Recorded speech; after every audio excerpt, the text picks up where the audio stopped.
Joining me now, National Border Patrol Council President Brandon Judd. Brandon, good to see you. These numbers are growing quickly. How big do you think this caravan gets? And more importantly, what are Border Patrol agents, what are they thinking? What are they dealing with now as they see this coming? What does it mean for them?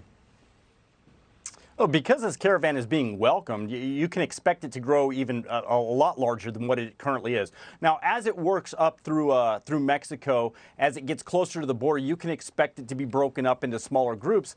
We haven't had a whole caravan intact hit the border since about 2018. So these groups are going to be this caravan is going to be broken up into smaller groups by the cartels, because the cartels know that when you have visual of large groups of thousands of people that are coming up to the border, it plays very, very bad politically here in the United States. And that gets the public to call for changes to take place. So the cartels recognize that they have to break these groups up into smaller groups simply because they want to avoid the public attention. But the Border Patrol agents, I mean, all of us, we're already so overwhelmed with what's currently going on. And when you hear about these caravans that are coming up, all it does is demoralizes us even further, knowing that we just don't have enough resources in the field to patrol the border to prevent the dangerous product from coming into the United States. It's very demoralizing seeing what's going on currently. Okay, so that's what's happening. Now let's talk about what the border czar is working on. Kamala Harris emerging from her long silence on the crisis. The VP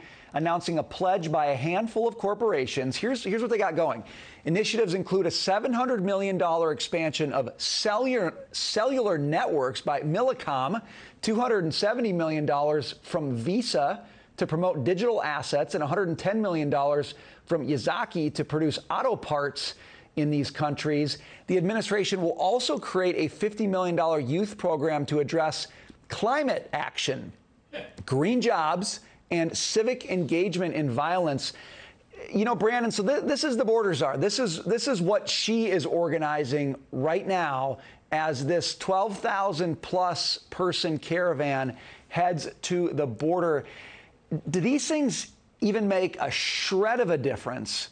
Number one. Not at all. Not at all. And if you could, just go, because I'm reading this and I'm thinking, climate action initiatives, when you got 12,000 people heading to the border, please square that circle for me.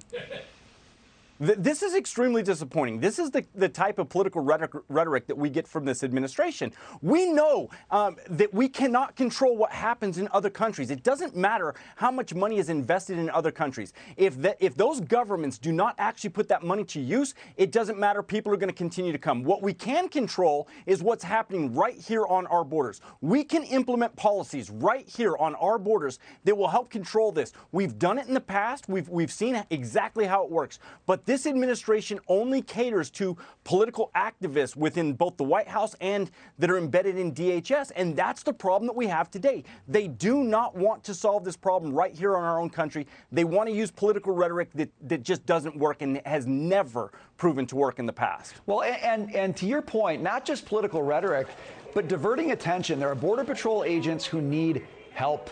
They are watching 12,000, 15,000 people head their way. If you could get the vice president very quickly, if you get her on one thing right now, Brandon, as we see this coming, what would you have her do?